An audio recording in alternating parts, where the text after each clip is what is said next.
Da hat auf einmal über das Schlosstor geklopft und der Altkönig ist gegangen aufmachen. Draussen steht die Prinzessin, aber wie die ausgesehen hat. Der Regen ist schon über Tor und Kleider runtergelaufen, vorne in die Schuhe rein und hinten wieder raus.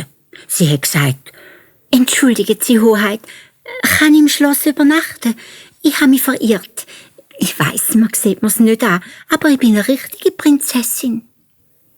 Der König hat sie reingelassen und die Altkönigin hat gedacht: «Das finden wir schon raus.»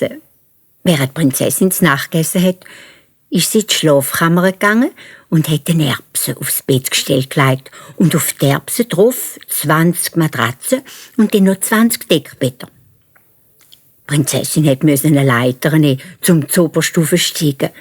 Sie ist bald eingeschlafen auf dem Matratzen- und Deckenberg, weil sie müde war, und wo sie am nächsten Morgen in den Speissaal kam, hat die Königin gefragt: «Hast du gut geschlafen?»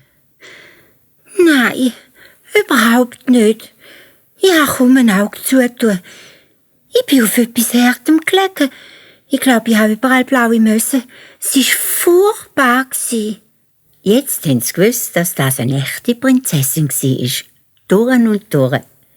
Sie hat durch 20 Matratzen und 20 Federdecken eine kleine Erbse gespürt. Und so empfindlich kann wirklich nur eine echte Prinzessin sein. Der Prinz hat die Prinzessin zur Frau genommen und hat glücklich mit ihr gelebt. Die Erbsen aber ist ins Museum gekommen und in einem Glaskasten ausgestellt worden, dass sie alle hin anschauen können. Dort liegt sie jetzt noch, wenn sie nicht unterdessen ein Müsli stibitzt hat.